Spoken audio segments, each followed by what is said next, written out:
So we are live and hopefully we've got some participants joining us. And while they're hopping on, I'm going to get us on Facebook Live as well.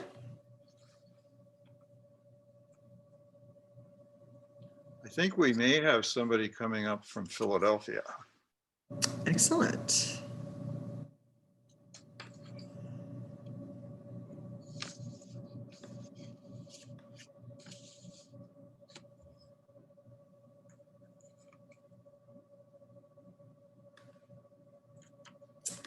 So I'm just working on getting the Facebook Live link going.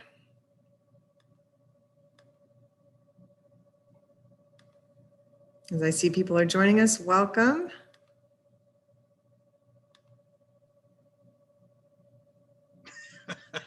Very dapper. Are you getting comments? Ben, of course. Excellent. This part's always a little awkward to try to stream on Facebook at the same time.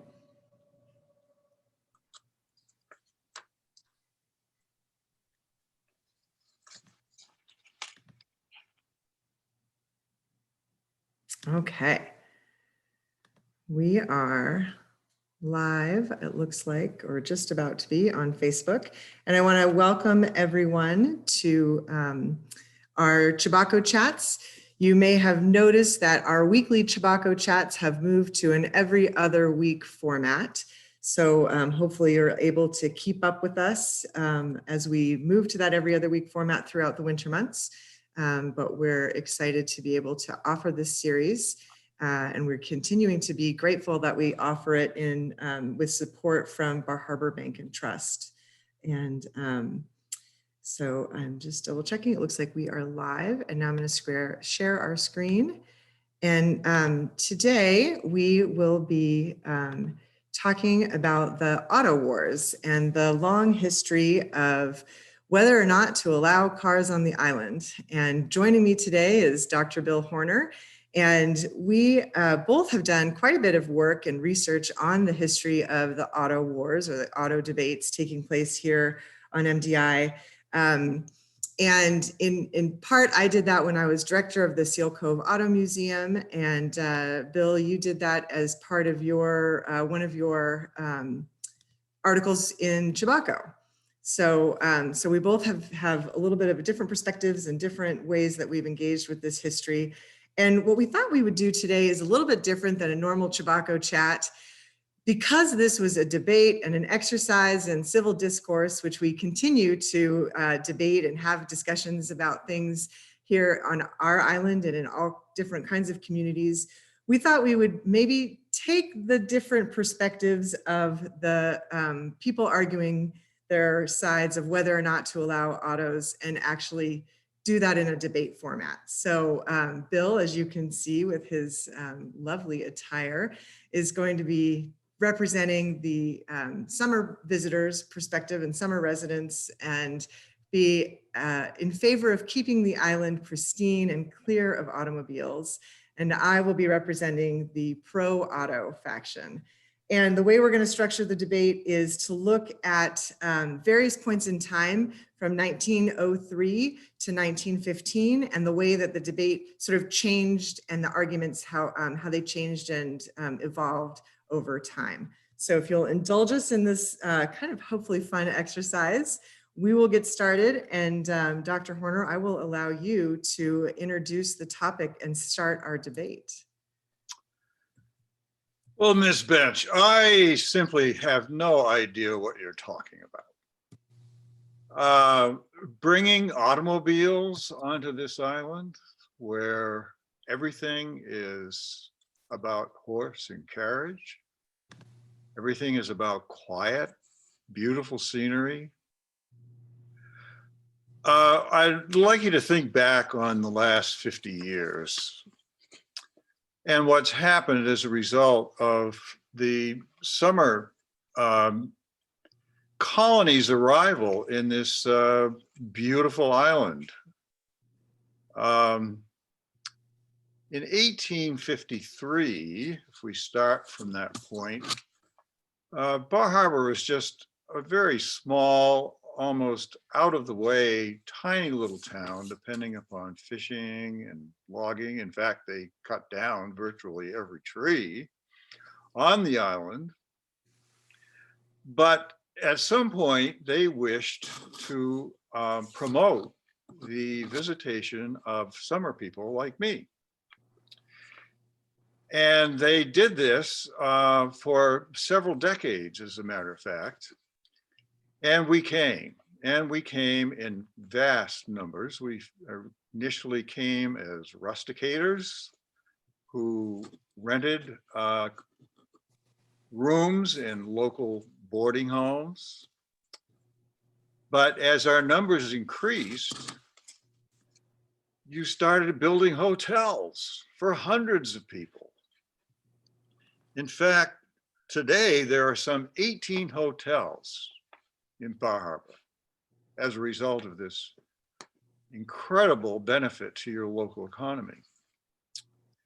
Furthermore, a number of us decided that the hotels really weren't where we wanted to stay.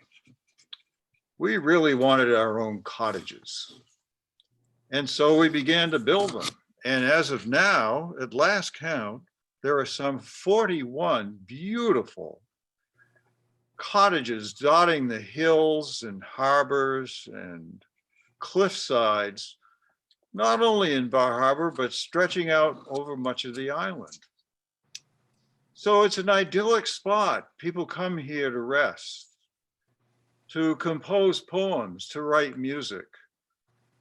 The Boston girls come here in great numbers. And lately there's another contingent from Philadelphia. And this is a wonderful place to be a young man. So why would you want to despoil all of this with the introduction of these infernal machines? We are a horse and carriage village.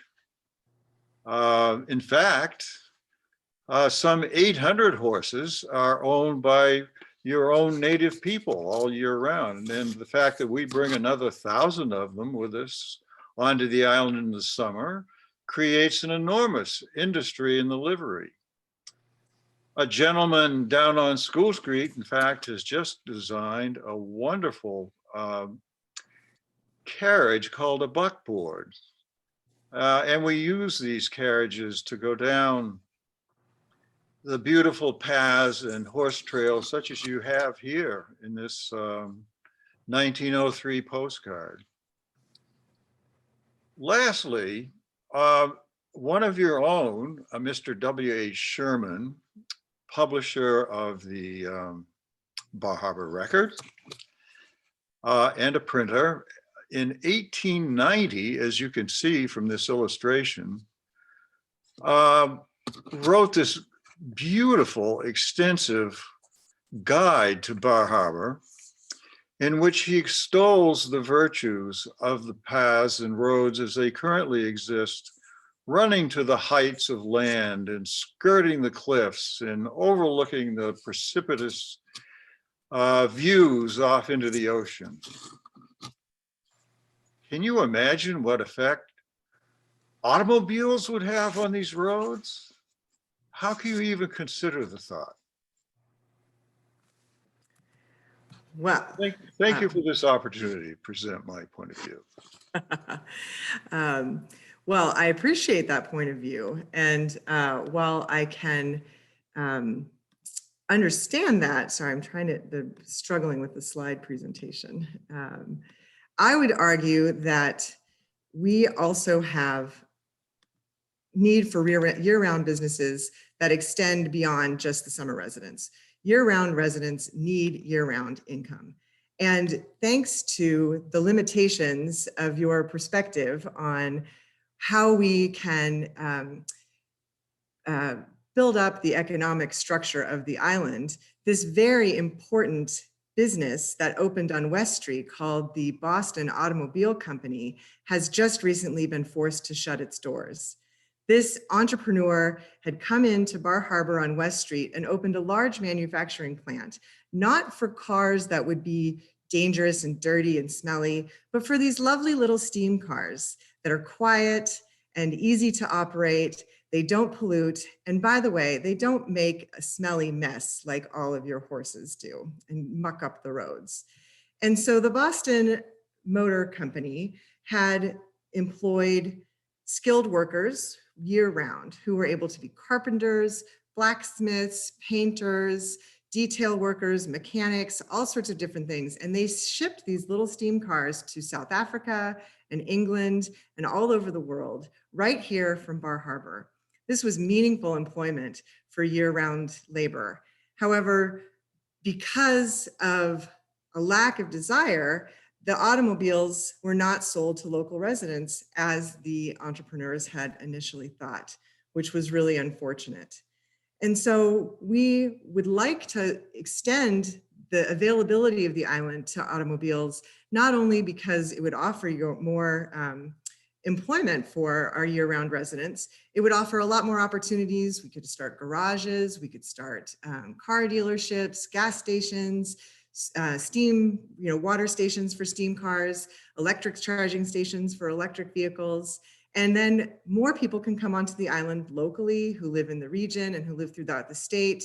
So we might have busier months in June or May or October. Once all the summer people have left, regional tourists could come and visit the island. And so, sir, I would like to extend an argument that the economic benefits of allowing automobiles on this island far outweigh any of the risks they might bring.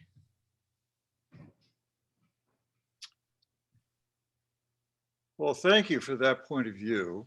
I think I'm going to come out of character now so that we can get on to a more intelligent discussion. But I think one of the underlying issues here, which is what makes this discussion that we're having today in the early 1900s, does raise pertinent issues, as we will note as we progress through this, to what's happening today. And so what it basically is about is the nature of civic discourse. And going back into character for just a moment, I would remind you, Ms. Bench, that yes, there is a modest improvement in the local economy by the manufacture of these little steam engines. But do you realize that we pay 80% of the taxes in the town of Bar Harbor? If that isn't good for the economy, I can't imagine what is. However, getting back to the point, there were some really colorful journalism, I guess might be said, which reflected some of the incomparable expressions that people use to describe these menaces of the road. There was a Mr. Abiel Curtis, who at the Village of Eden town meeting of March 29th said, quote, "Them devil cars are injurious to life and limb, run over hens, and raise up ructions generally." Now, this fear tactic that was applied was really effective in some ways, because we have examples in the newspaper, like you just read from Mr. Curtis, but also in the newspaper at the time was really inflated sense of the dangers caused by automobiles that far outweighed the risks that were actually taking place here locally. The Bar Harbor Record in every edition carried multiple stories of car accidents that took place almost anywhere in the country. There are car accident examples from Chicago and Philadelphia and in the South. Anywhere there was a car accident, especially if it was particularly gruesome, the Bar Harbor Record ran the story, even though there was no direct connection between the island and the accident. But it was a way of drumming up fear, and this really genuine sense of fear for the safety, not only of automobile accidents, for the danger of the automobile itself, but also in the interactions that the automobiles would have with livestock, particularly horses. So it's becoming clear that this was an issue that could not be resolved solely at the local level. There was a substantial attempt in 1905 to garner local opinion, but the opinion was gathered from summer residents. Some 400 ballots were sent out. And the conclusion of this survey was the so-called manifesto of 1905, which stated, as you can see, the roads are unsuited for automobiles. We've already tried to make that point, that they seriously endanger life and property, hyperbole in the press notwithstanding. That autos do not contribute to comfort and welfare, that they cause loss of commercial interests, as in spite of what my debating partner says, that attractions to the place would be spoiled for that element of the community which pays more than half the taxes, as I've just said, and whose sojourn here mainly supports the commerce of the village. The remoteness of the place among us cottagers promotes a prolonged stay. We come for the season. However, these automobiles would tend to bring in a class of people who do not tarry. We want them. So the legislature got involved, and in Maine, in those days, it only convened every other year. And so starting in 1903, which defines the beginning of this decade of discourse, and as we'll see, disobedience, there were a number of so-called Maine private and special laws that were passed. And the first of these in 1903 prohibited automobiles, but only in the town of Eden. And you may want to expand on that point, Raney, from the quiet side.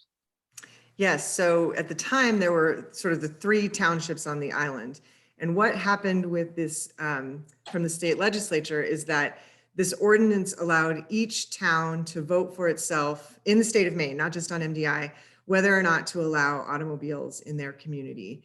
And the town of Tremont, which encompassed Southwest Harbor at the time, consistently and always voted to allow automobiles. Now, if you're familiar with the map of the island, it's very difficult to get to Southwest Harbor in Tremont without passing through the town of Mount Desert or Eden, wherever those boundaries are. So one sort of back road was kept open, which might now be sort of the Pretty Marsh, Indian Point coming and going. So you didn't have to go through the village of Soamesville.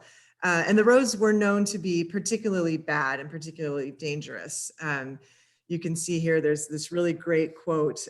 This is from an article encouraging people to drive from Bangor to MDI.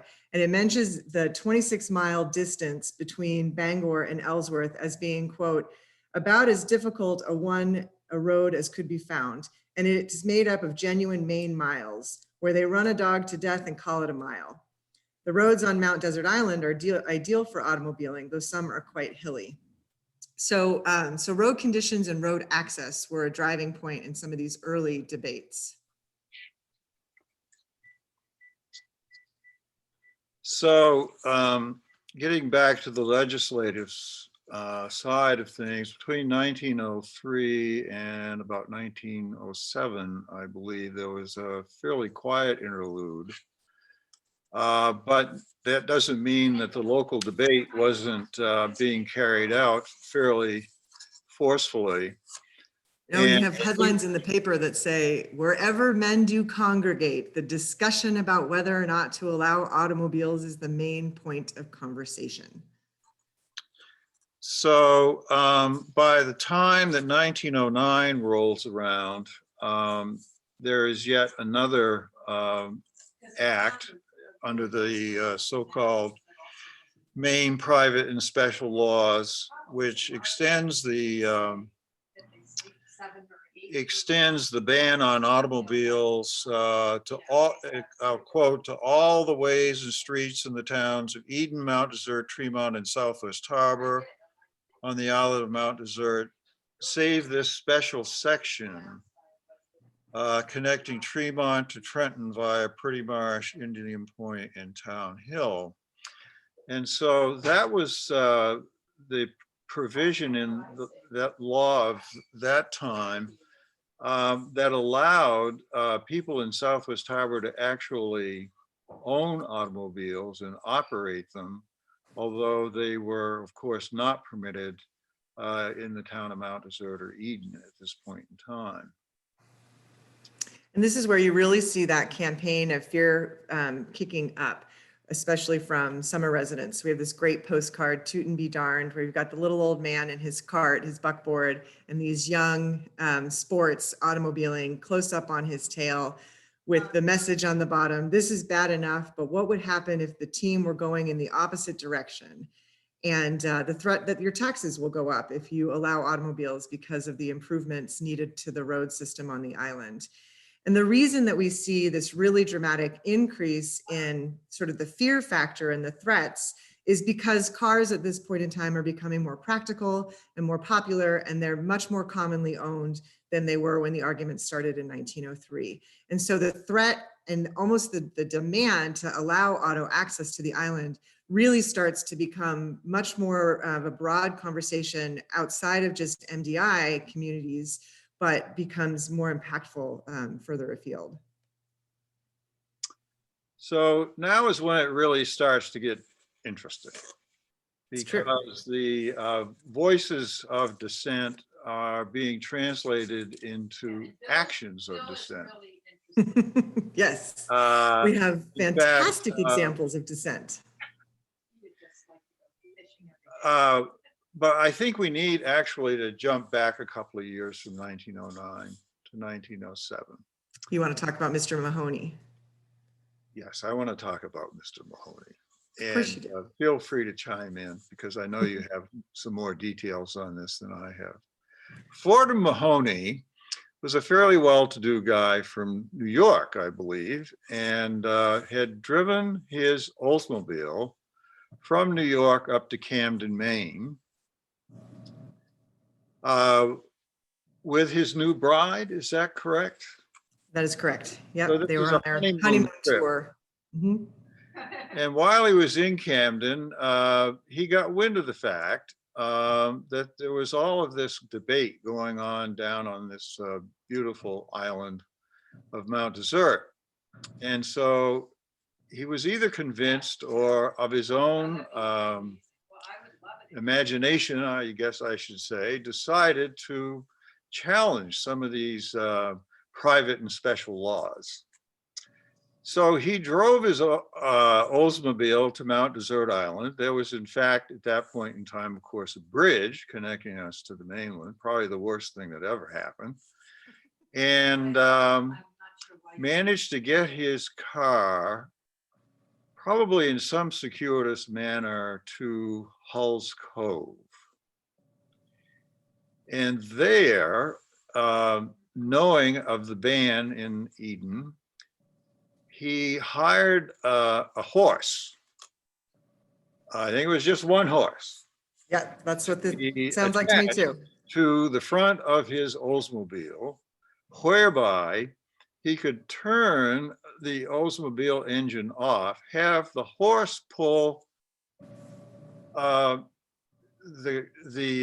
Oldsmobile up over the only workable road from Bar Harbor to I'm sorry, from Hull's Cove to Bar Harbor at the time, which was called the Corkscrew Hill Road, which basically went up and to this day can be found in remnants over Paradise Hill. And so the poor horse was asked to drag this now unmotorized Oldsmobile wagon up over the top of the hill and down the other side. And there may be an additional anecdote in there somewhere, but the thrust of it was that when he came down on the far side of Corkscrew Hill, onto Eden Street, he was duly arrested and had his day in court. He did. The horse actually couldn't fully pull the vehicle up the hill. So the chauffeur had to turn the vehicle on, which spooked the horse sufficiently to give it power enough to make it up the rest of the hill. So the car never drove of its own power, but was turned on, coasted down the hill, as you said, to the Malvern, where they were arrested because they were staying at the Malvern Hotel, and they were arrested there on their honeymoon.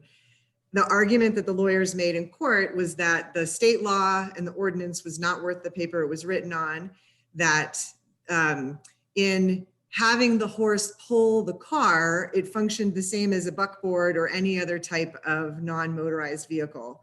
And the fact that they turned the vehicle on was the argument the court made that that they had broken the laws, the automobiling laws of the island. And so Fordham had to go to court on his honeymoon, and he had to pay a $1 fine in addition to court fees, which I think ended up being about $17 total. So let's get back to 1909, where now we have two local residents joining the Dissidents. Yes. Yes. So we have Fordham Mahoney's example, and the court records and the reports make it very clear that Fordham's lawyer argued he never intended to break the law as a test case. And so now we have two examples where people are specifically breaking the law to test the constitutionality of it. And the first is Sim Mayo, who's in the picture here on the left in downtown Bar Harbor. And he lived in Southwest Harbor. Sim had, we have heard, but I've never found evidence to prove it, that he had an automobile dealership really early in the 1900s, or he may have wanted to own a dealership, but he certainly owned a garage and a gas station. He had a fleet of cars that were brought over from summer residents, but they weren't driven on the island, but they were stored in Southwest Harbor. And he really wanted to have more opportunities for business on the island related to automobiles. So he went to test the ban by saying, he announced it in the papers that he was going to drive. I don't think it was in the paper, but he announced it, that he was going to drive from Southwest Harbor to Bar Harbor through the town of Soamesville. So the villagers in Soamesville put up a barricade, and he drove through it and came into downtown Bar Harbor, where you can see him pictured here, surrounded by people. And then Sim was arrested. So his case went to the state Supreme Court, where he argued the state's responsibility is to protect his rights as a citizen, and his rights are to pursue his rights of liberty and happiness, to be able to open his own businesses, to be able to do what he wants to do, as a citizen and as a business owner. And the state disagreed and said that the ban was constitutional, and they held the ban, it held. So soon after that, in October of the same year in 1909, we see on the right a picture of Dr. Phillips. And he also lived in Southwest Harbor. And I didn't know this when I did the research on Dr. Phillips, but Bill, you said he was an owner of the Claremont? Yes, for many years, his family owned it. So Dr. Phillips, he also broke the law. And so maybe it wasn't quite as benevolent as I initially thought. He made the argument that as a doctor, he wanted to be able to get to his patients faster, and that the automobile improved public health and safety in a way that was really important to him. Maybe he had an ulterior motive in allowing car traffic to come down into Southwest to his hotel at the Claremont. I'm not sure, but he argued that it was a public health issue. So he drove his car early one morning, again, through the village of Soamesville and Town Hill, and I guess woke people up with the sound of his car. And he crossed the bridge, and the police in Bar Harbor were notified that he had driven through the villages illegally, and they dispatched some officers to the bridge to wait for him to drive back onto the island so he could be arrested. But because he knew that this was a test case he was trying to put forward, he actually parked his car in Hancock and took a ferry from Hancock Point to Bar Harbor and turned himself in to the police in Bar Harbor. And his case also went to the state Supreme Court. Again, he argued the public safety and health advocating for faster response time to patients. And the state agreed with him, actually, and said, you're right, it would be better, but the island is too narrow and hilly to be safe for automobiles. And so his case was also kicked out in 1909. So then that brings us to 1911. And this was, in retrospect, sort of the last stand for us. In the sense that, once again, we were found ourselves in Augusta, and it was George Dorr who, I think, began the conversation, which indicated that those parties who were representative of or part of the summer colony, who constituted most of the objection to automobiles, were starting to see the future. And what you see here is the proposed Dorr 1 road.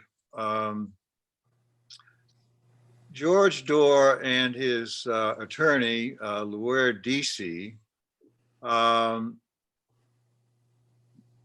felt that it would probably be best, rather than to continue to oppose the notion, to suggest an alternative and thereby create a road that would not, but minimally, have any contact with the existing horse and carriage roads. Back in 1905 or 1907, Dorr had in fact envisioned an electric trolley line connecting Ellsworth and Bar Harbor. And he had had a survey done, which, can you go back to the previous slide, Raney?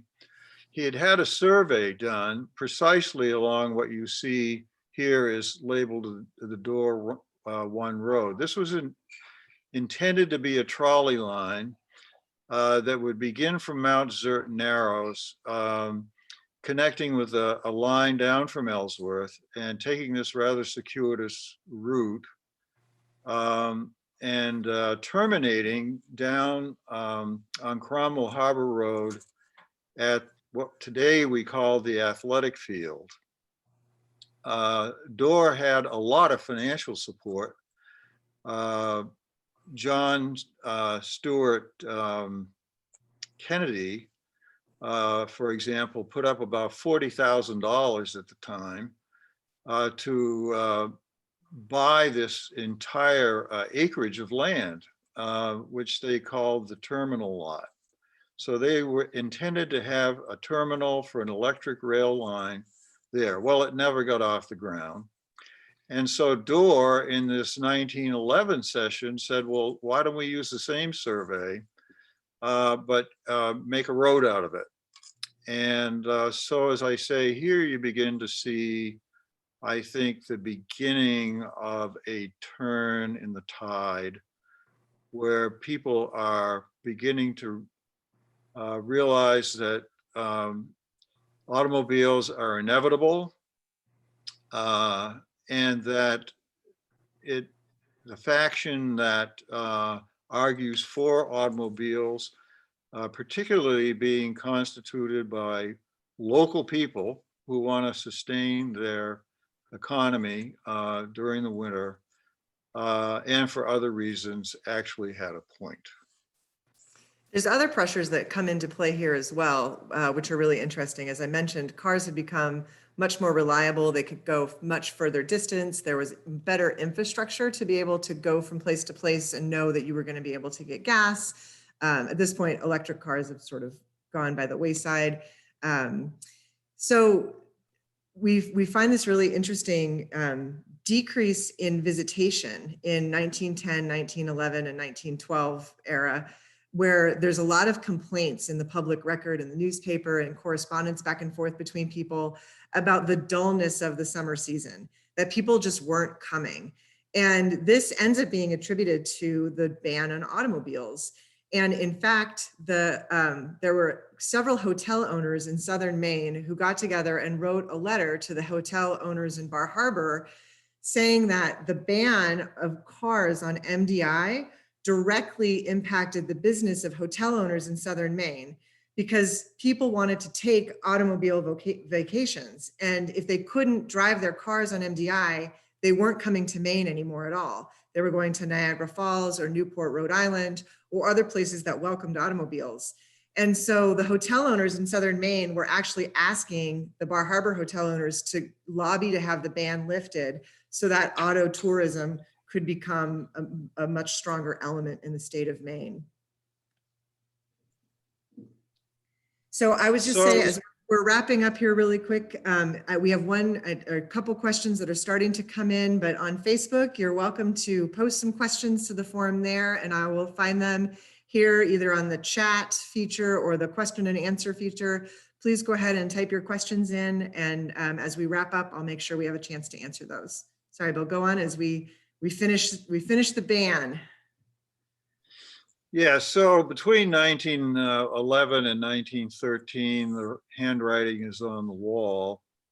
There is some very interesting exchange of letters to the editor, viewpoints and so forth in the local press, some of which seem to retain a sense of, particularly on the part of the summer community, since they pay the bulk of the taxes, that the majority of local people are in fact employed, at least seasonally, by the summer folk, that their assessment and opinion in the situation ought to rule the day, but it did not.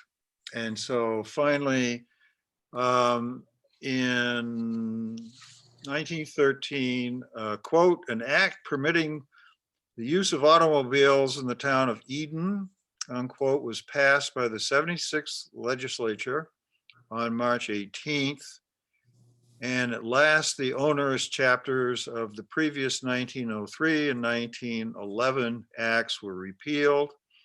And with the exception of the Norway Drive, the Breakneck Drive, and the Ocean Drive, all of Eden's roads were now open to the automobile.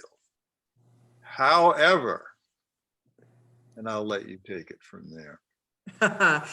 The town of Northeast Harbor and Seal Harbor continued to object.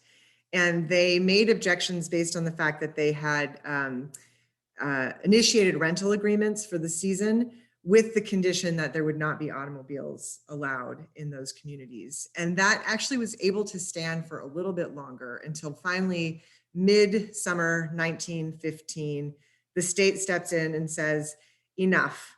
The rustle of dollars are not going to override the will of Maine people. The automobile ban, the ordinance option, has got to stop in all towns and all cities in the state of Maine, and every road needs to be opened up for auto traffic. Northeast Harbor again made an attempt to appeal to this to try to get through the summer of the 1915 season, but the state said no, they had to open up immediately. And so that was done. And in 1916, when we have the Sur de Mont National Monument open to the public, we see over 16,000 automobiles come onto the island and visit the new national monument over the course of that summer. So that effectively ends the automobile debate, right? We're not talking about this anymore. Debate's over, problem solved. But I would say that it's a really good example of ongoing community discourse and civil discussion as we look to resolve problems not just related to the automobile, but the cruise ship for issues and others as well. So I'll put this out for questions. We've got a couple already coming in, Bill. First is, Was the advent of the automobile tied to the construction of the first bridge connecting Trenton to MDI? No, I think, I don't have an exact date, but there is documentation of a bridge existing there in the mid to late 1800s. Yeah, and I had read that it was a dirt toll bridge that was actually privately owned. And the guy had a little booth on the side of, on the island side at Thompson Island. And you had to stop and pay your little fee to the toll keeper. So it wasn't a public road until, I'm not sure exactly when it became public. We have another question. How emotionally diverse was the car issue within the summer community and within the year-round population? And that's a great question because, Bill, when we were practicing for this, and we didn't bring it out today, obviously this is not a monolithic argument on either side where we have divergent opinions on both sides. And we know, for example, the Vanderbilts were very much in favor of cars. I mean, they were big supporters of car racing. They had and they continue to have a lot of sponsorship for car racing, and they had a tendency to be embracing things that were a little more modern.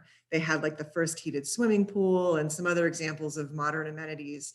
And so we know that they were a notable exception to the summer colony's desire to ban automobiles. And certainly there were examples of locals as well. And I'll let you pitch in on that one.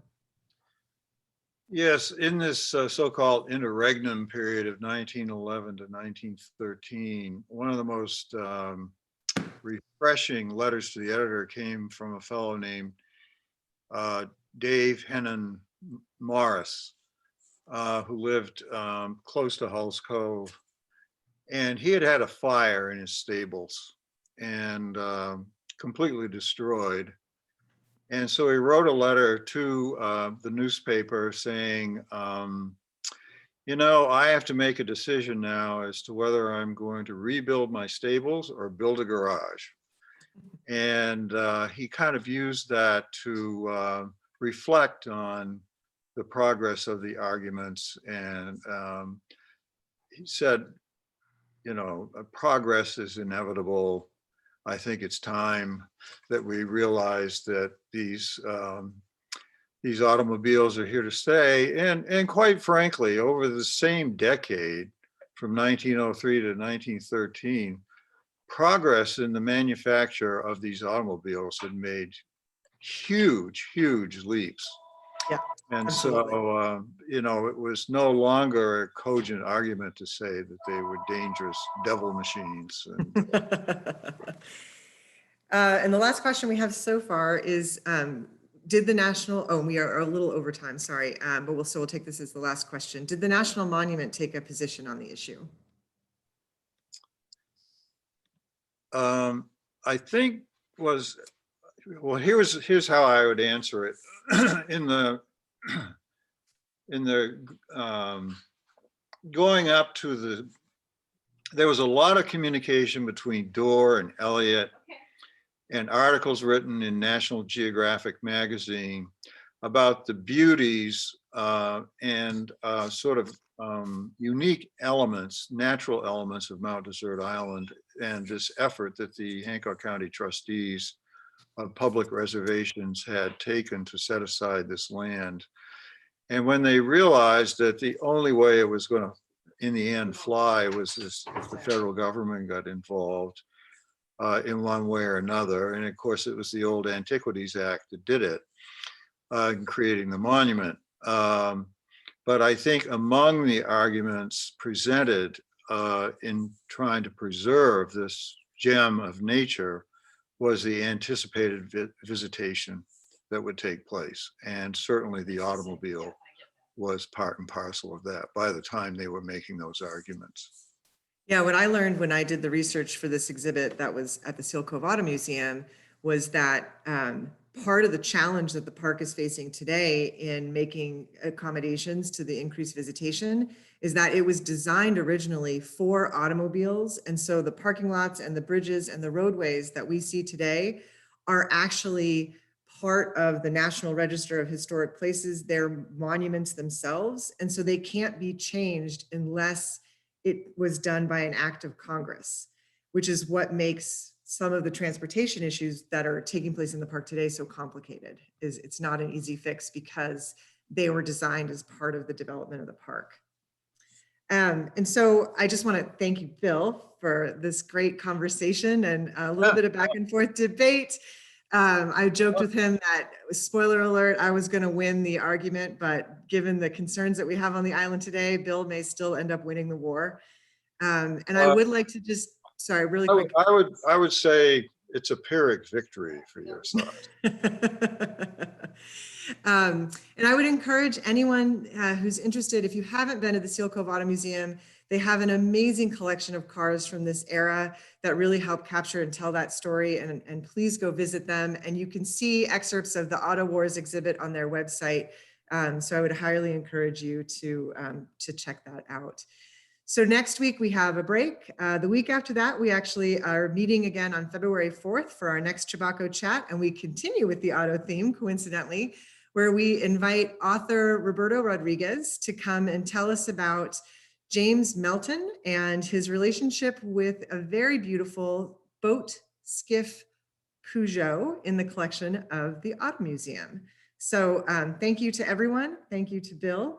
And we thank you to Bar Harbor Bank and Trust. And we'll see everybody back here in 2 weeks. Good night. On Sanibel, but Bill doesn't want to be there.